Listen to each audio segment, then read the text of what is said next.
Di kota Sufa, tinggallah seorang pemuda bernama Zahid. Ia hidup pada zaman Rasulullah Shallallahu Alaihi Wasallam. Setiap hari tinggal di Masjid Madinah. Zahid memang bukan pemuda tampan. Di usianya yang ke-35, ia belum juga menikah. Lalu seperti apakah kisahnya, sahabat beriman? Suatu hari ketika Zahid sedang mengasah pedangnya, tiba-tiba Rasulullah datang dan mengucapkan salam kepadanya. Zahid terkejut dan menjawabnya dengan gugup, "Wahai saudaraku Zahid, selama ini engkau tampak sendiri saja." Sapa Rasulullah Shallallahu Alaihi Wasallam. "Allah bersamaku, wahai Rasulullah," jawab Zahid. "Maksudku, mengapa selama ini engkau masih lajang? Apakah tak ada dalam benakmu keinginan untuk menikah?" Tanya beliau lagi. Zahid pun menjawab, "Wahai Rasulullah, aku ini lelaki yang tak punya pekerjaan tetap. Apalagi wajahku sangat tak memenuhi syarat. Siapa wanita yang mau denganku? Mudah saja kalau kau mau," kata Rasulullah menimpali. Zahid hanya termangu. Tak lama kemudian Rasulullah memerintahkan pembantunya untuk membuat surat lamaran untuk melamar wanita bersama Zulfa binti Sa'id. Ia anak bangsawan Madinah yang terkenal kaya raya dan cantik jelita. Surat itu pun diberikan kepada Zahid untuk kemudian diserahkan kepada Sa'id. Setiba di sana ternyata Sa'id tengah menerima tamu. Maka usai mengucapkan salam, Zahid menyerahkan surat tersebut tanpa masuk ke dalam rumah.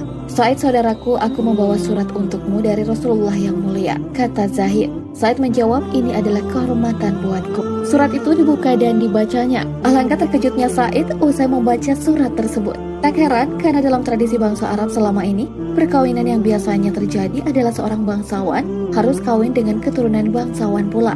Orang yang kaya harus kawin dengan si kaya juga. Itulah yang dinamakan sekufu atau sederajat. Akhirnya Sa'id bertanya kepada Zahid, "Saudaraku, betulkah surat ini dari Rasulullah?" Zahid menjawab, "Apakah engkau pernah melihatku berbohong?" Dalam suasana demikian, Zulfa datang dan bertanya, "Ayah, mengapa engkau tampak tegang menghadapi tamu ini? Apa tak lebih baik bila ia disuruh masuk? Anakku, ia adalah seorang pemuda yang sedang melamarmu. Dia akan menjadikan engkau istrinya," kata Sa'id kepada anaknya. Di saat itulah Zulfa melihat ayahnya, ia pun menangis sejadi-jadinya. "Ayah, banyak pemuda yang lebih tampan dan kaya raya. Semuanya menginginkan aku."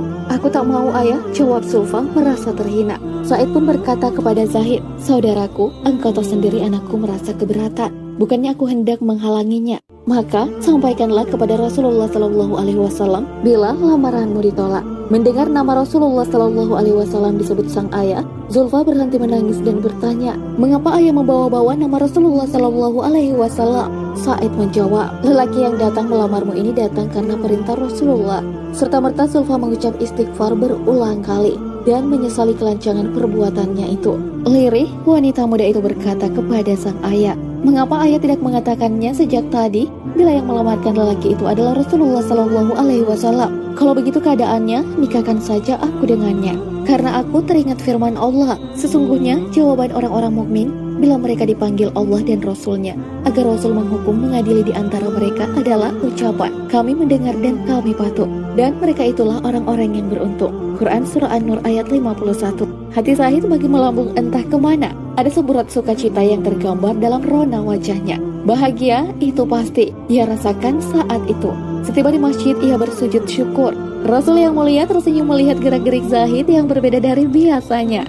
"Bagaimana Zahid?" tanya Rasulullah. "Alhamdulillah diterima, wahai Rasulullah," jawab Zahid. "Sudah ada persiapan?" tanya Rasulullah lagi. Zahid menundukkan kepala sambil berkata, "Rasulullah, aku tidak memiliki apa-apa." Rasulullah pun menyuruhnya pergi ke rumah Abu Bakar, Utsman dan Abdurrahman bin Auf.